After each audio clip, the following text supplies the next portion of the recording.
They told you words don't matter, but your brain was listening the whole time. Every time you said, "I can't," a neural pathway collapsed in silence.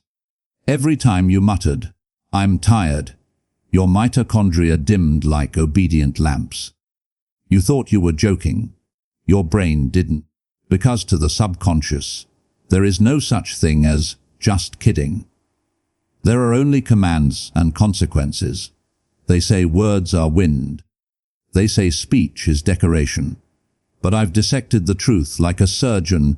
Every utterance is an order, and the mind, your most disciplined subordinate, executes it without hesitation. I once spoke carelessly, as the masses do. I'm unlucky. I'll never make it. This isn't for me. And my subconscious, loyal to a fault, bowed and built the prison I described. I was scripting my own limits, one syllable at a time. Then I saw what few ever grasp. The mind is not a judge of truth. It is a blind executor of syntax. The weak annihilate themselves through linguistic negligence. They poison their identity with self-mockery, mistaking it for humility. But it's not humor, it's hypnosis. Every offhand remark, "I'm useless," "I always fail," "I don't deserve this," is a command line fed into the deepest architecture of self. Enter, confirmed, executed. The system doesn't question, it obeys. I began to study how the powerful speak. They never curse their own potential. They never laugh at their ambition. Their language is stripped of surrender, clean, cold, calibrated, because they know words are not ornaments. They are blueprints. The subconscious is the most obedient agent you'll ever command. It never sleeps, never negotiates. Feed it weakness, and it will dismantle you with surgical precision. Feed it sovereignty, and it will reconstruct your world from the ground up. But society trains you to speak in defeat. Listen. The chorus chants struggle as virtue, pain as proof of authenticity, failure as identity. They whisper, it's okay to be small, because your shrinkage comforts their mediocrity. You absorb their dialect, soft consonants, hesitant vowels, apologetic pauses, and your life contracts to match. That's how control begins, not with chains, but with vocabulary. I analyze this like a behavioral scientist. Every phrase triggers chemistry. I'm overwhelmed. Floods you with cortisol. I am ready. Summons norepinephrine like a war drum. The difference between collapse and command isn't energy. It's linguistic syntax. Power is biological. The rulers of perception understand this. They rewire their state through speech the way engineers overwrite firmware. One phrase alters the current. One declaration shifts the blood. The body obeys language the way a blade obeys the hand that wields it. And silence is the apex of command. The weak chatter to fill voids. The powerful deploy quiet as pressure. I learned to hold my words, to let others drown in their own noise. When you pause, people lean in. When you measure your speech, every sentence becomes an event. That's how dominance feels, not loud, but inevitable. The art is not in speaking more, but in speaking only what rewrites reality. Then came the discipline of interception. I began catching myself mid-thought, halting weakness before it reached air. I'd erase, replace. I can't, became, I will engineer a path. I'm broken. Became, I am being reforged. It was exhausting, like taming a feral algorithm that had run unchecked for decades. But each correction rewired a circuit. My words grew sharper, colder, leaner. Slowly results followed. The brain, disoriented at first, began to align with the new code. Momentum returned. Focus crystallized. Reality bent. Most speak to be liked. They trade influence for approval. But Machiavellians speak to shape. Every word is intention. Every inflection a tool. You sense it when they enter a room. Not through volume, but through gravitational certainty. Their speech is premeditated artillery, calculated for effect, not comfort. I adopted this. I stopped explaining. I stopped filling silence. I spoke less, but when I did, my voice carried architecture. The more control I gained over language, the more I commanded perception, my own and theirs. That's the hidden law of persuasion. People don't respond to logic. They respond to rhythm, certainty, and unshakable conviction. When your inner dialogue is disciplined, your outer speech becomes magnetic.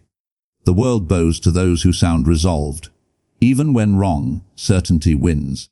That's why you must choose your phrases as a general chooses his weapons.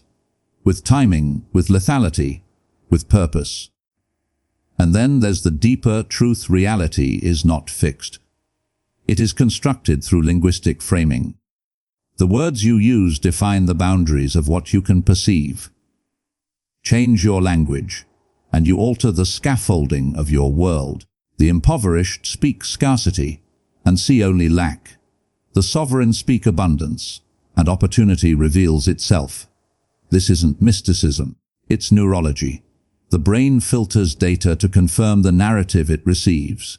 Say, I'm trapped, and it erases exits. Say, I am capable, and it illuminates doors you never saw. Once I grasped this, I became ruthless. I stopped allowing others to seed doubt in my mind. I exiled conversations steeped in resignation. I fortified my environment like a psychological citadel. Because language is contagious.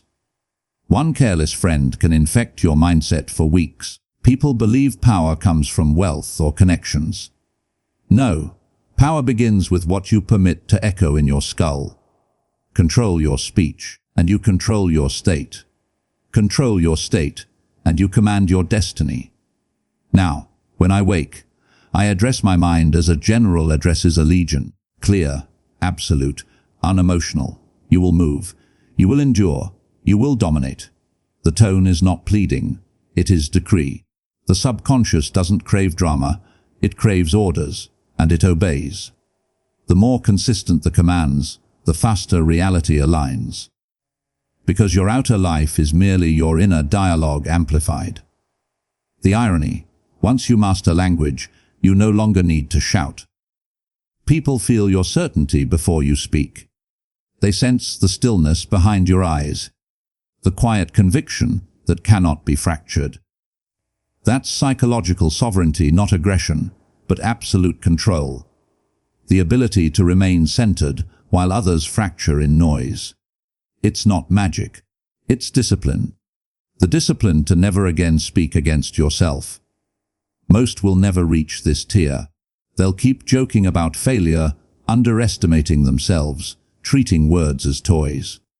And that's acceptable. The world requires followers. But if you seek to rise, if you intend to reshape existence, begin with the simplest weapon you own: your tongue. Every syllable is a seed. Every phrase, a blueprint. The difference between triumph and ruin often begins in a whisper you thought meant nothing. So now, I speak with intention. Every word a command, every thought a strategy, every silence a warning. Because I know what most ignore. My brain is always listening, and it believes everything I say. And if it must believe something, then let it believe I am unstoppable. I once believed words were harmless. That calling myself unlucky, or joking about failure was humble honesty. But I was wrong. Those offhand sentences were bricks in a prison I couldn't see. Every, I can't, narrowed the corridor. Every, I'm stupid, turned the key. I didn't realize it then, but the mind records everything, and it never recognizes a joke. The weak annihilate themselves through linguistic carelessness. They infect their identity in the name of humor, and the poison tastes sweet because the herd drinks it too. They laugh about being broke, exhausted, cursed in love. But what they're really doing is signing a lifelong covenant with defeat. The mind doesn't pass sarcasm. It doesn't play along. It only hears directives, and the subconscious executes them like a soldier following orders. I watched people I knew dissolve under the weight of their own vocabulary. They spoke defeat so often it became their native tongue. They couldn't recognize victory, even when it stood before them, because their lexicon no longer contained the word. It's a slow death, not of the body, but of agency, the erosion of power through self-inflicted syntax. You'll never need an enemy when your tongue does the work for them. The weak cling to this language because it feels safe. It earns sympathy. It provides an alibi. I'm unlucky is easier than I didn't prepare. I can't is easier than I'm terrified. Every phrase becomes armor against accountability, but armor that corrodes from within. Soon, they internalize their script. Their potential decays beneath layers of doubt dressed as wit. When I finally saw this, I felt revulsion, not at them, but at myself. I had done the same for years. Every failure I'd say, "That's just my fate." Every hesitation I'd whisper, "That's who I am." I thought I was grounded, but I wasn't grounded. I was buried. I had confused resignation with realism. I began to experiment. I cut the filler, the self-deprecation, the false modesty. The silence felt alien at first, hollow, but in that void, something formidable grew. Awareness. I heard words before they formed.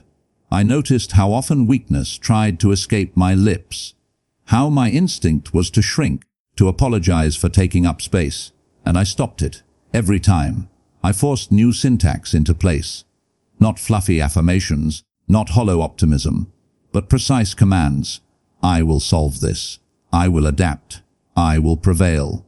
Not loud, not desperate, just certain. Cold, unwavering certainty. People noticed. They called me arrogant. Detached, I smiled, because they were right. Confidence sounds like arrogance to those addicted to fear. Detachment looks like indifference to those enslaved by emotion. But I wasn't detached. I was disciplined. I had learned that emotion is a tool, not a master, and language is the leash.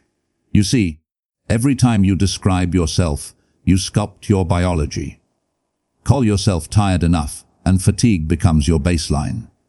Call yourself cursed, and opportunity veils itself from you. The mind abhors contradiction. It will always warp reality to match your self-concept. That's why the poor stay poor even after windfalls, and the wounded stay broken even after healing. Their tongue won't let them evolve. Weak language breeds weak perception. It's not just what you say to others. It's what you whisper when no one listens. Those quiet moments, when you mutter failure under your breath, those are when your subconscious rewrites your limits. Every self-insult becomes law, and the worst part, the world rewards it. Society praises self-deprecation, calls it humility. But it's not humility. It's submission in saints' clothing. They tell you to stay humble. But what they mean is, stay small. Because small minds don't disrupt the order. So you joke about your failures, laugh at your fragility, and the system smiles.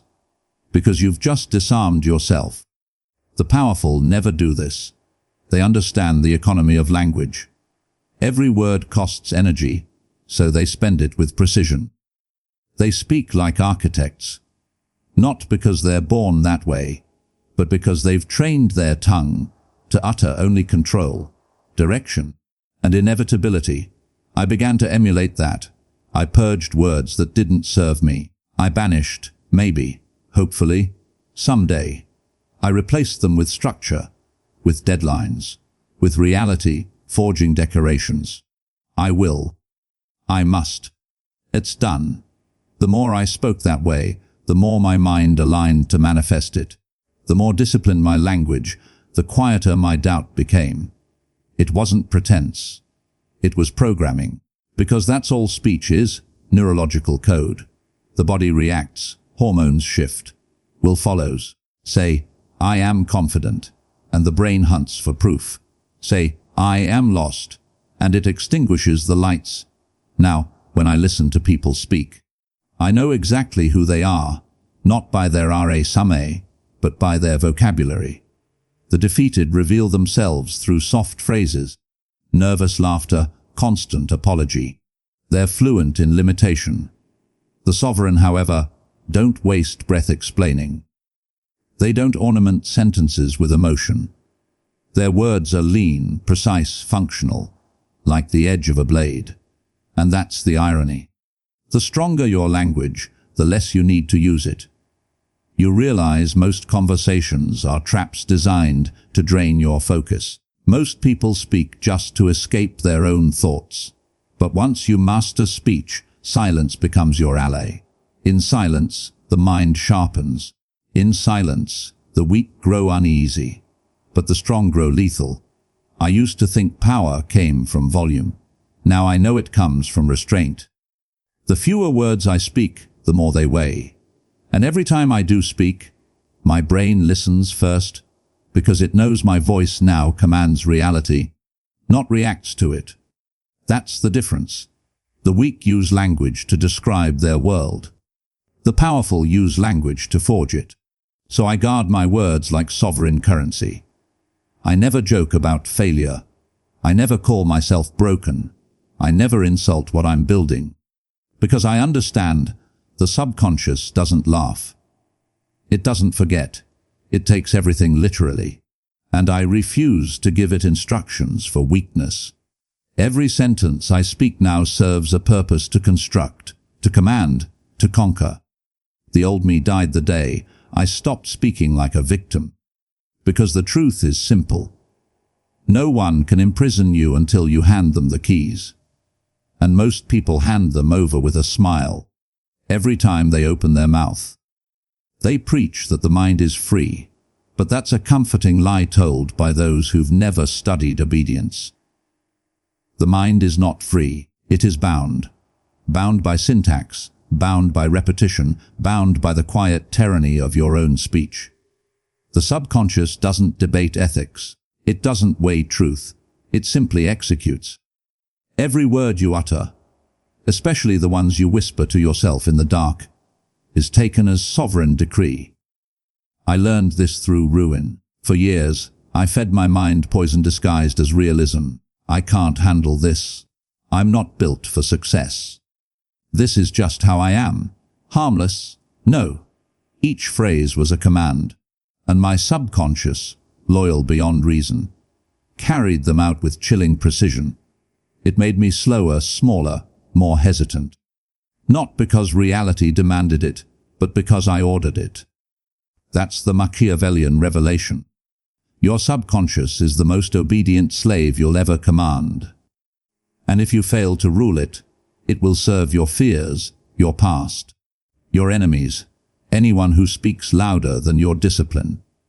The weak mistake thought for fate. They believe emotions arrive unbidden. That doubt is natural, that failure is circumstantial. But it's not. Every internal monologue is programming. Every sigh, every muttered curse, every self-pitying joke, these are lines of code injected into your neural firmware. Most walk through life like corrupted machines, glitching through days, blaming the world for errors they authored themselves. I began dissecting my own mind like a forensic psychologist. I tracked cause and effect the more I said, "I'm overwhelmed." The heavier my limbs became. The more I whispered, "I don't belong," the more my posture shrank. My words weren't descriptions. They were chemical triggers. "I'm hopeless," summoned cortisol. "I'm stuck," froze dopamine. The brain didn't question. It complied. Feed it poison, and it will kill you with surgical loyalty. Feed it command, and it will forge you into something unbreakable. This isn't metaphor. It's neurobiology wearing a crown. So I stopped begging my mind for peace. I began ordering it. I will focus. I will endure. I will dominate. No emotion. No negotiation. Just clarity. The subconscious respects authority, not pleas. That's why Machiavellians treat speech like statecraft. One careless phrase can betray the entire inner empire. They speak like generals, precise, armed, economical. Every utterance is a seed, and the subconscious never forgets to water it, even in sleep. I purged my vocabulary of weakness, maybe, died. Someday, was exiled. In their place, I will. It's done. No alternative. My language became lean, cold, functional, like a blade honed for one purpose, obedience. And the world responded. Not because I changed my actions first, but because my energy shifted. Confidence isn't felt, it's broadcast through tone, timing, and silence. People leaned in when I spoke, not because I was loud, but because my words carried the weight of command. I realized then, the mind is not a temple to be worshipped. It's a weapon to be wielded. Those who follow their feelings are slaves in liberation costumes. Those who command their mind move through the world like shadows, unseen, undeniable, absolute. But mastery demands vigilance. Every word is a transaction. Every sentence costs energy. Spend it on doubt, and you pay in peace. So I instituted a mental tribunal. Before any phrase leaves my lips, it must prove its utility. If it doesn't construct, command, or conceal, it dies in silence. People call this obsession. I call it sovereignty. A king doesn't apologize for ruling his domain. My mind is my empire, and I govern it without mercy. Over time, control became instinct. My thoughts began to align before I spoke them. That's true mastery, not when you convince the mind, but when it obeys without being asked. I still watch others poison themselves daily, whispering fear, joking about collapse, and I feel no pity. The slave serves whoever speaks loudest. If your doubt drowns out your discipline, don't mourn the cage. It was built by your own tongue. Your subconscious isn't cruel. It's loyal, too loyal. It takes your every word as law. That's why your inner voice must sound like leadership. Even in fracture, even in fatigue. The mind doesn't need comfort. It needs clarity. Now, I speak with reverence, because I know the gravity of a single phrase. The subconscious records everything. It will not question you. It will not save you from yourself. So I speak like a commander addressing an army that never sleeps. I choose my tone like a weapon. I sharpen my silence like a blade. Because this truth is carved into bone. The mind is the most loyal slave you'll ever have, and it will serve you faithfully, even if your commands destroy you. They tell you to stay humble, to play small, to not talk too big. But I've uncovered the hidden script beneath their virtue. Humility, in their dialect, is just submission with better lighting. It means silence. It means shrinking so others can feel tall. Society doesn't just tolerate defeat, it trains you to speak it. Listen to the chorus. I can't. I'll never make it. I'm just surviving. They call this realism. But it's rehearsal. Rehearsal for failure. I once believed that doubting myself made me grounded, that expecting nothing was maturity. But I was wrong, terribly wrong. Because the subconscious doesn't care about humility. It only obeys command. Say you're weak long enough, and your muscles atrophy to match. Say you're unlucky long enough, and reality bends to prove you right. Say you can't, and your mind builds the cage before you even try the door. I saw the pattern everywhere. Those who spoke small stayed small. Those who joked about failure became its disciples. And the world applauded them, because mediocrity thrives in company. But a darker part of me woke, the part that refused to be domesticated by guilt or comfort. Why should I dim my flame to fit their shadows? That's when I grasped the Machiavellian truth. Society doesn't just control you with laws. It controls you with vocabulary. It labels ambition, arrogance, confidence, go, strategy, manipulation. Convince people that strength is sin, and you'll never need chains. They'll cage themselves with politeness. Once you hear this linguistic hypnosis, you can't unhear it. You notice how people sabotage themselves in casual banter, joking about being broke, tired, hopeless. They think it's harmless. It's not. Every self-deprecating laugh is a prayer, and the subconscious never rejects the offering. So I rebelled. Not with noise, but with syntax. Instead of, "I can't handle this," I said, "I will master this." Instead of, "I'm not enough," I said, "I'm becoming dangerous." Instead of, "I'm unlucky," I said, "I make luck kneel." This wasn't arrogance. It was recalibration. Soon, the same people who told me to be humble called me intimidating. The ones who once laughed fell silent when I spoke. And I understood. Power doesn't announce itself. It stops apologizing. A Machiavellian mind doesn't whine about the game. It studies it. The dark psychologist knows people reveal their mental hierarchies through speech. Those who speak limitation are already conquered. Those who speak creation command reality. The world says, "Don't act superior." What they mean, "Don't remind me of my chains." I refuse. I refuse to sanctify collective weakness. Every time you censor your strength, you reinforce their system. Want freedom? Start with your tongue. Stop romanticizing pain. Stop making failure your identity. Stop lowering your voice when you speak your dreams. The universe doesn't respond to silence.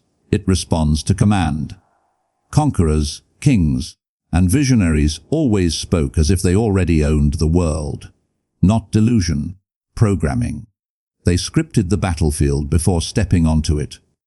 Words are weapons, and only the knave believe they're harmless. Now, I wake and address my mind like a general addressing legions, precise, intentional, relentless, every sentence, a strategy. Every thought, a movement toward dominance. When doubt whispers, I don't argue. I replace it with something stronger. Because the mind doesn't negotiate, it obeys authority. So I don't say, maybe. I don't say, someday. I say, no. I say, inevitable. I say mine. They call it arrogance. I call it self-governance, the highest discipline. To master your language is to master perception. To master perception is to master reality. And that's the dark secret. You were never powerless. You were just taught to speak like you are. The moment you stop repeating their script, you begin writing your own. And the world, like a loyal servant, follows the new command. Because reality doesn't listen to the humble. It listens to the decisive. It listens to those who dare to say, "I will," and mean it. They say words don't matter. They say it's just talk. But I've lived long enough to know words are not wind. They are weapons. Every syllable is a code. Every phrase, a chemical command that reshapes your biology. To the subconscious, language isn't poetry. It's programming. It listens, obeys, executes. Say, "I'm tired," and cortisol floods your system. Muscles slacken. Focus dims. Say, "I'm done," and neurons stop firing with purpose. Say, "I can't," and your nervous system seals the exits. But whisper, "I'm ready," and dopamine surges. Adrenaline awakens. Blood redirects to your limbs. You don't just feel stronger, you become stronger. That's not motivation. That's biology obeying language. I discovered this in silence. No audience, no applause. Just me and the wreckage of my own careless speech. For years, I'd repeated the wrong spells. I'm unlucky. I'm not enough. I can't handle this. Those weren't confessions. They were commands. And my brain, loyal and literal, followed them perfectly. The human mind is the most obedient servant ever forged. But most treat it like a confused slave, giving mixed signals, begging for change while feeding it poison. Then they wonder why they're trapped. But once you control your language, you control your chemistry. Control your chemistry, and you control your state. That's the foundation of inner warfare, dominance before conquest. Machiavelli wrote, "He who controls fear controls men." What he left unsaid, the first man you must control is yourself. Fear begins as a word. Name it, and you give it form. Repeat it, and you feed it until it becomes flesh. That's how empires fall, not from invasion, but from internal confession. Psychologists call it neuro-linguistic conditioning. Machiavelli would call it strategy. Both are right. In the silent war between weakness and will, language is the sword that decides who bleeds first. I've seen confident men destroy themselves with soft words. "I'll try. Maybe someday." That's just who I am. They dress surrender in polite language and call it self-awareness. But no one ever conquered anything by speaking softly to their doubts. Power begins where hesitation dies. Now, I don't ask how I feel when I wake. I tell my system how to feel. I'm sharp. I'm unbreakable. I'm inevitable. And my body obeys. Not because I believe in magic, but because chemistry follows command. You can't outthink your biology, but you can out-command it. Speak with precision, and your body aligns like a soldier to a drum. The dark psychologist in me studies people by their vocabulary. I'm trying, to stuck in hesitation. I'm becoming, to still uncertain. I am, to dangerous, rewritten. Language is chemical warfare disguised as conversation. Tell your brain you're confident. Serotonin rises. Tell it you're grateful. Oxytocin flows. Tell it you're doomed. Cortisol reigns. Most never realize they're dosing themselves every time they speak. That's why prophets healed with words. Tyrants enslaved with them. Leaders built nations with them. Fools destroy themselves with them. Even a joke, "I'm dead," carries vibration. The brain doesn't decode irony. It reacts. Every negative phrase, no matter how small, becomes a silent instruction. And those instructions accumulate, shaping how you feel, act, live. So I stopped joking about weakness, stopped laughing at my pain. Because the subconscious doesn't laugh with you. It listens to you. It takes notes. It builds your future around the scripts you repeat. Now, my speech is my armor, every word calculated, every phrase precise. I don't waste language on doubt. I use it to manipulate my biology, to summon energy on demand. Call it dark, call it manipulative. I call it mastery. Because every human is a hypnotist. You hypnotize yourself every time you speak. You choose the spell weakness or will, fear or command. And the mind, ever loyal, executes without question. Once you understand that, life becomes chess, not chaos. You stop reacting. You start directing. You become the Machiavellian sovereign of your inner kingdom, ruling not by emotion, but by precision. So I ask you, what are you commanding right now? When you say you're tired, your cells listen. When you say you're done, your potential withdraws. But when you say, I'm ready, your physiology reconfigures for war. Dopamine rises, blood moves. Neurons ignite like soldiers awaiting orders, and the universe, indifferent but obedient, responds in kind. This is not philosophy. It's chemistry dressed in poetry. It's power hidden in plain speech.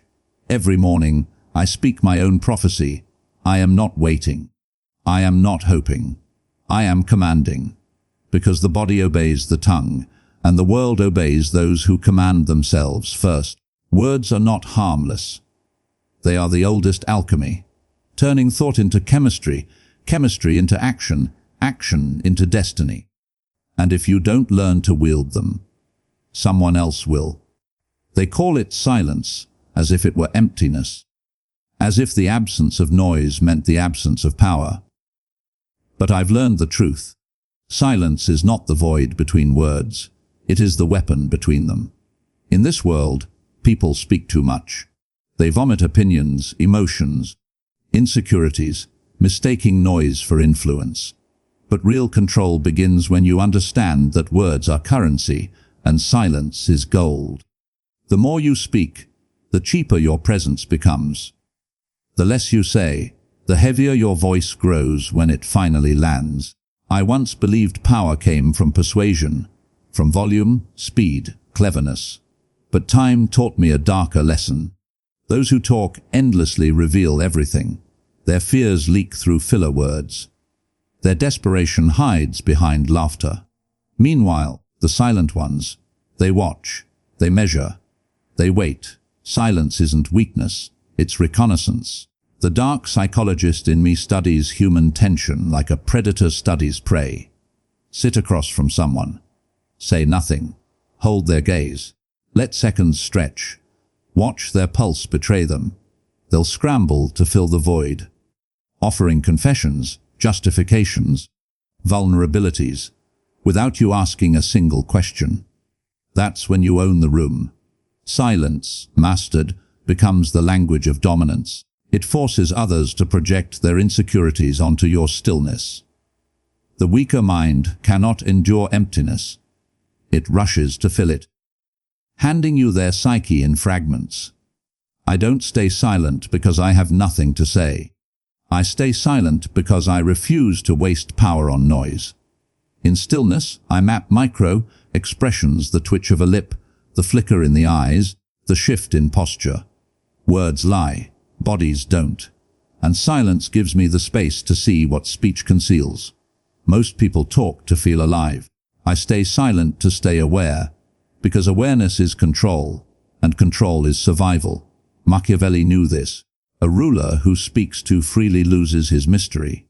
Power thrives in ambiguity. Let them guess your motives. Let them build illusions around your composure. While they chase shadows, you build empires in the quiet. Silence is psychological gravity. It pulls truth from others. It makes them orbit your calm. Even in conflict, speak less. Let your stillness feel like judgment. Let your quiet stare become their mirror. The more they explain, the deeper they sink into their own doubt. They'll call you cold, intimidating, distant. Let them.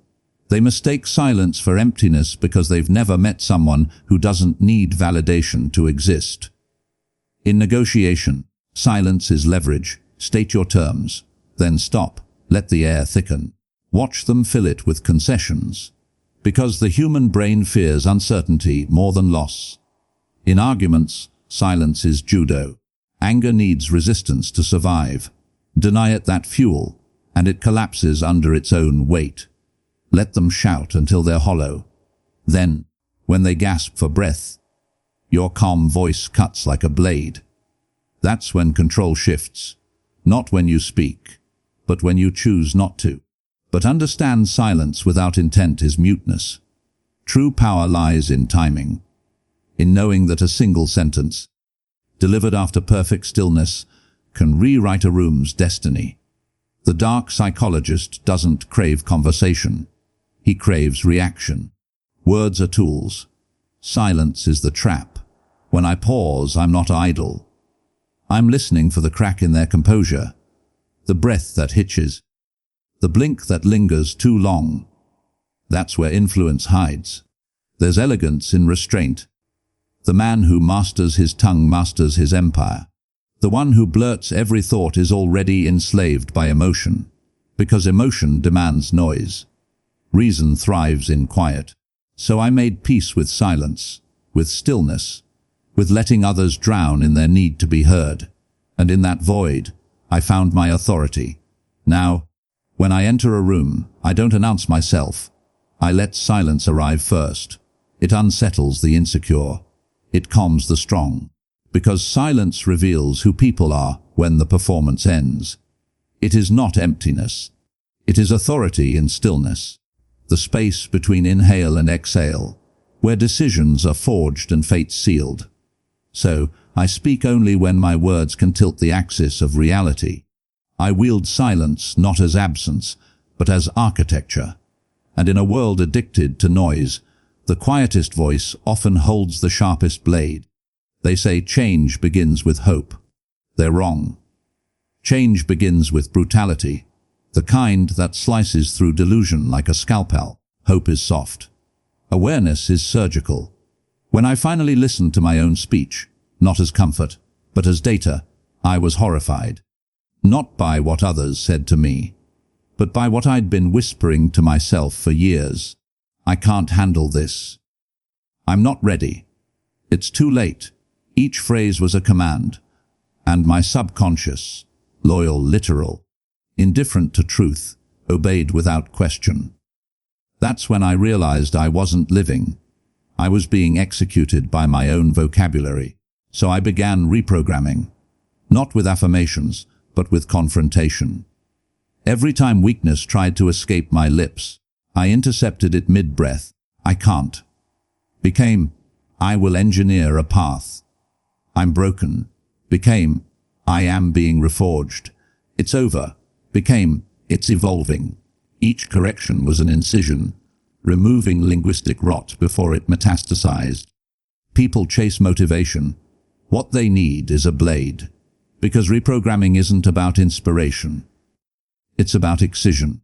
It's about cutting out the infection called self-doubt, word by word, until your speech becomes clean, cold, functional. The Machiavellian truth. If you cannot command your language, you cannot command your mind. And if you cannot command your mind, someone else will. The world feeds on uncertainty. It listens for tremors in your voice. Say, I'll try, and it ensures you never arrive. Say, I'm not sure, and it buries your potential in doubt. The dark psychologist knows self. Pity isn't sadness, it's addiction. Every, I can't, triggers a dopamine hit of relief, the chemical comfort of surrender. That's how mediocrity sustains itself, through linguistic anesthesia. But awareness breaks the spell. When you hear your own disease, the casual jokes about failure, the poetic framing of weakness, you can begin the cure.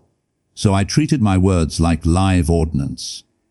Every sentence, a command to the subconscious. Every slip, a betrayal to be corrected immediately. It was painful, humiliating, necessary. Because awareness hurts, it exposes what comfort has hidden. I remember one night, chest heavy, thoughts screaming. The old voice whispered, "You're done." I caught it. Replaced it? No, I am recalibrating. It felt absurd, until it didn't. Until repetition rewired emotion. Until fatigue became fuel. Until pain began to sound like progress. Reprogramming doesn't begin with hope. It begins with punishment. The sting of catching yourself in weakness and overruling it with command. Machiavelli called it cruelty well used. Quick, clean, strategic. You don't negotiate with weakness. You silence it. You don't comfort fear. You overrule it, not with emotion, but with order. And order begins in speech. If your tongue wavers, your future fractures. So I stopped saying, I hope. I started saying, I intend. I stopped whispering, maybe. I declared, it's done. The subconscious doesn't respond to pleading. It obeys authority. And authority is built in how you speak to yourself when no one listens. Over time, discipline reshaped me. I stopped narrating my suffering. I stopped seeking validation. My language grew lean. My thoughts sharp. My emotions obedient. People noticed. They sensed something in my tone. Unshakable, quiet, absolute. I said less, but every word carried architecture. That's when I crossed from awareness into sovereignty. When control moved from external to internal. When I stopped reacting to the world because I'd mastered my own code. Most are destroyed not by enemies, but by their own vocabulary. They confess weakness daily, unaware the universe is always listening. But those who rise, they speak like rulers. They use words as levers, not laments. They don't describe reality, they dictate it. Once you feel the difference between I can't and I will, you can't unfeel it. Your walk changes. Your presence shifts. Your reality bends. Because your words don't just describe you.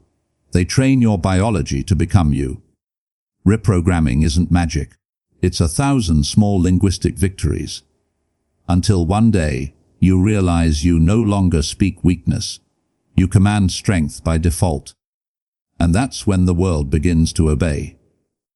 When I finally grasped the true function of speech, I stopped trying to be liked and started engineering perception. For years, I spoke to be understood, polite, agreeable, harmless. But the more I sought approval, the less anyone listened. My words dissolved into air, empty, forgotten, powerless.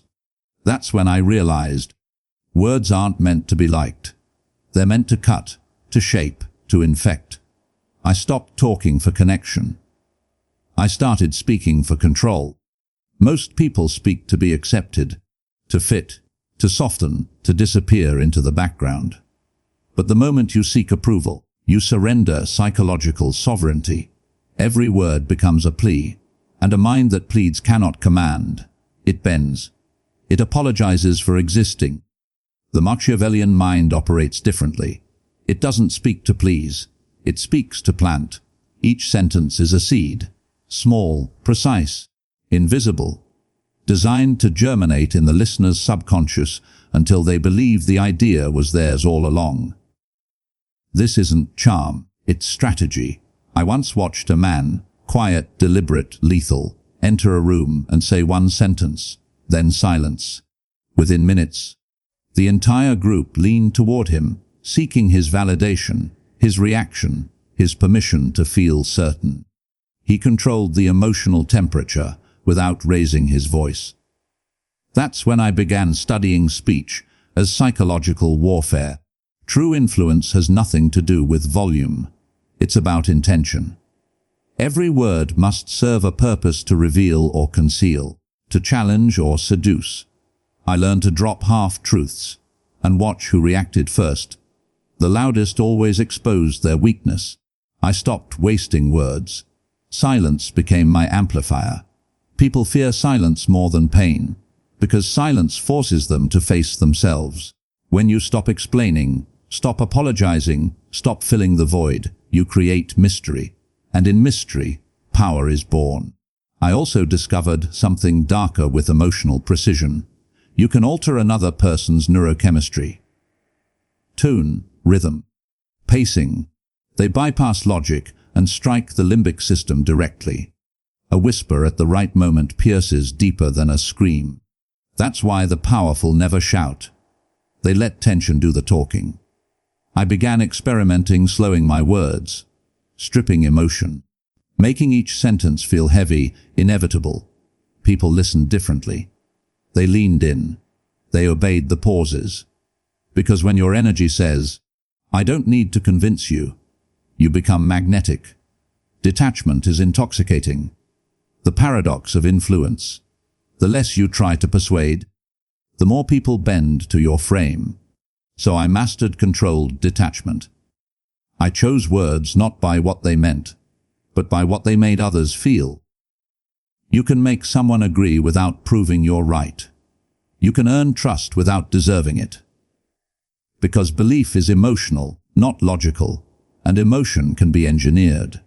Once you grasp this, you stop chasing approval forever. You begin sculpting perception. Like a dark psychologist designing the emotional landscape of a room.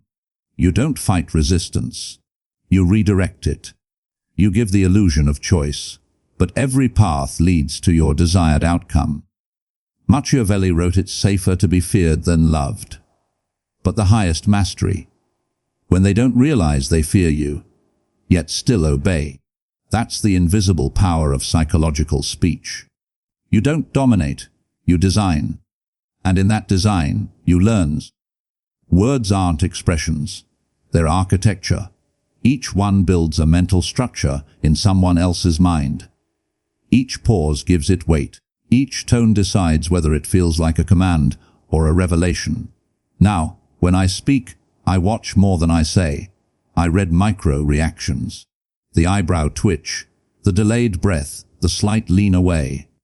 Every sign reveals their inner architecture. And once you see it, you can navigate it, mirror it, bend it, or break it. The dark truth. Influence isn't manipulation, it's awareness. You simply understand what others deny. People crave direction more than freedom. They want to be led, but only by someone who speaks like they already know the truth.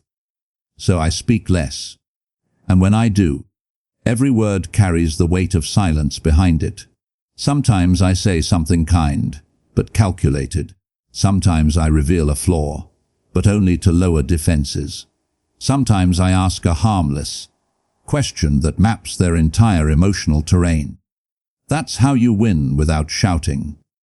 That's how you guide without being seen. Every conversation is a chance to shift a narrative, yours or theirs. And if you master quiet precision, you can change a mind without them ever realizing you touched it. Now, when I enter a room, I don't speak first. I let the air introduce me.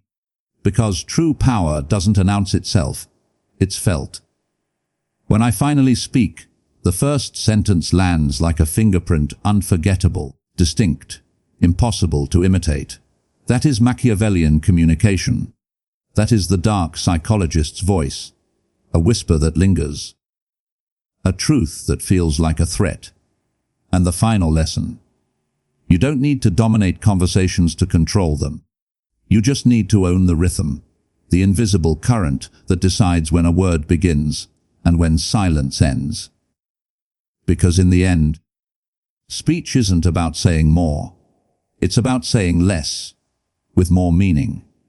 And when you master that, you don't just influence others, you rewrite reality itself. There came a moment when I stopped believing reality happened to me and began to see that I spoke it into existence. Not through faith, not through magic, but through the raw, precise engineering of language, sharpened like surgical steel. I used to think words described reality. Now I know they construct it. Every phrase we repeat reshapes the neural scaffolding of what we call truth. Most speak carelessly, spilling words like loose change, and wonder why their lives never shift. But reality isn't built from stone. It's built from stories, and stories begin with syntax. Watch how people speak, and you'll see their invisible programming. The man who says, "I can't catch a break," never does. The woman who mutters, "I'm tired of this life," becomes its echo. Words don't reflect reality, they design it. Every repetition reinforces a path. Every phrase tells your mind what to expect next. That's why the Machiavellian mind never speaks casually. Every word is an instruction to the subconscious, a command to the universe, a seed in the soil of perception. While others complain about injustice, the strategist whispers what will be, until the world bends to match it. I once stood before a mirror, studying a face hollowed by excuses. I whispered, "You are not this person. You are whoever you decide to become." In that instant, something shifted. Not self-help, not delusion. The cold realization that if perception shapes action, and action shapes outcome, then speech is the architect of destiny. So I began experimenting. Every morning, I rewrote my identity, not by pretending but by declaring, "I am calm, I am in control, I am dangerous when silent." Then I acted as if the world already believed it. Fascinating. What happens when your words stop reflecting weakness and start directing will? Reality listens. People listen. Even your fears begin to obey. That's when I understood power begins in language. Before empires rose, kings built belief. Before wars were won, generals spoke victory into their men's bones. Before worlds changed, visionaries spoke realities that didn't yet exist, until others saw them too. The weak talked to express. The powerful talked to create. A dark psychologist knows words aren't communication. They're programming. Each phrase slips into the subconscious and alters how people see themselves and you. You can make a man doubt his conviction with one subtle question. You can earn a room's respect without a boast, simply by speaking with intentional economy. Every withheld word becomes part of the message. Sometimes, I say nothing at all. I let silence hover just long enough to make them question their footing. They fill the space, exposing insecurities, revealing motives. Because silence isn't absence. It's the most potent form of communication. Control the tempo, and you control the frame of reality itself. People ask, how do you control others? You don't. You control narratives, and narratives control people. I once watched a master of persuasion. He never argued, never shouted. He spoke softly, repeated key words, and let them burrow into your mind until you thought his idea was yours. That's linguistic alchemy, turning thought into gold. Now, I guard my speech like a fortress. I don't say what I don't want to manifest. I don't describe myself in weakness. I never curse my own path, even in jest. Because even a joke repeated becomes prophecy. I replace complaint with command. Not, I hope, but I will. Not, I can't, but I haven't yet. These aren't affirmations. They're declarations of psychological sovereignty. When wronged, I don't waste words on anger. I let silence become the sentence. When I win, I don't boast. I let my presence announce what my tongue already scripted in private.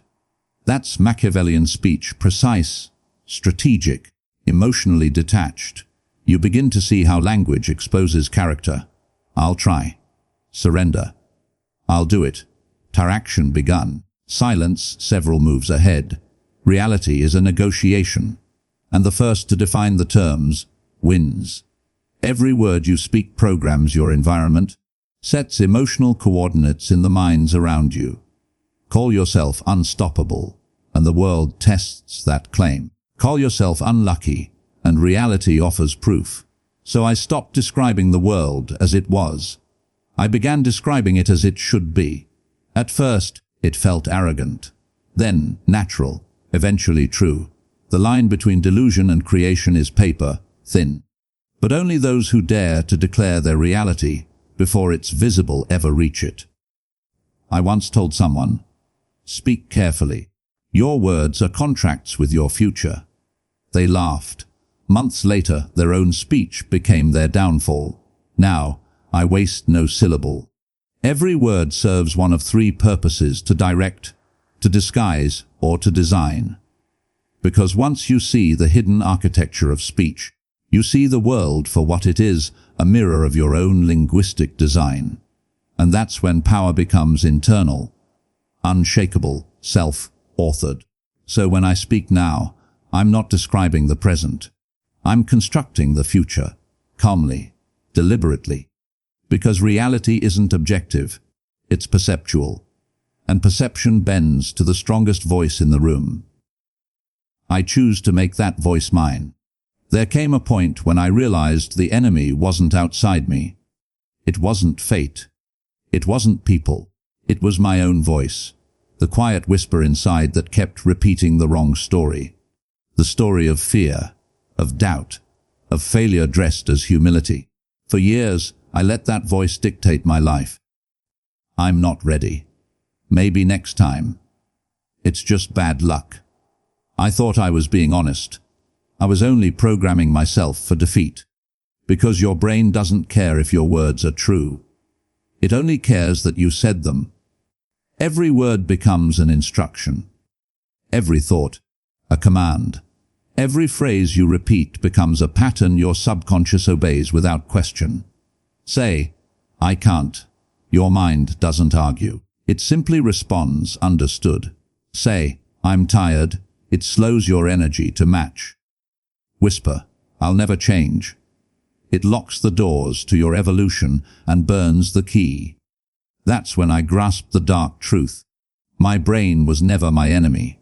It was my most loyal soldier, following every order I gave it, even the ones that destroyed me. So I stopped speaking like a victim. I stopped describing my limits. I started speaking like a strategist. Machiavelli wrote that a ruler's first duty is to control perception, not just others, but the one within his own mind. Because perception creates action. Action creates destiny. I began treating my words like commands, not wishes, not hopes, orders. Every sentence became architecture, every silence a wall of control. When I said, I will, I meant it. When I said, I can, I acted before the echo faded. And something shifted. My mind stopped fighting me. It began aligning, sharp, obedient, calculating. No longer a restless animal, but a trained weapon. That's the psychological core of powered. Weak minds talk for release. Strong minds talk for effect. The powerful don't use words to describe emotions. They use them to shape them. Now, I don't let thoughts wander unsupervised. Every idea must serve the mission.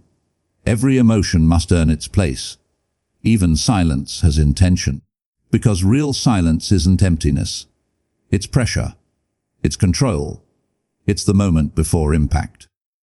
I learned that the most dangerous person in the room isn't the one who shouts, but the one who speaks calmly, like every word is already written in fate. That's the Machiavellian art of speech, to sound inevitable, to make your tone heavier than logic, to turn language into strategy. When I enter a room now, I don't seek approval. I don't explain. I observe. And when I finally speak, I do it slowly, deliberately, as if my voice itself were gravity. People lean in, they listen. Because certainty is seductive. And here's what the dark psychologists know. Most people aren't searching for truth. They're searching for conviction. They follow the one who sounds like they've already won. They mirror confidence before they understand it. And if you speak with absolute command, they'll bend reality to match your words. That's the quiet manipulation most never see. You don't dominate with force. You dominate with clarity. You make them believe you've already solved what they're still struggling to grasp. And once they believe that you've already won. Now, I treat every thought like a soldier on the battlefield of the mind. Every sentence must march toward a goal. No wasted emotion. No aimless chatter. Only purpose. Because the mind listens to everything. It obeys even your smallest insecurities. So I stopped saying what I feared and started declaring what I intended. That's the quiet revolution most never begin. They try to change their life through action, but true transformation begins with language. So I ask you, how long will you keep speaking weakness into existence? How long will you hand your power away with careless words? Your brain is not your enemy. It's your weapon. But a weapon in careless hands becomes self-destruction. From this day forward, speak like a strategist. Every word a command, every thought a plan, every silence a warning. Because your mind is always listening, and it obeys everything you say.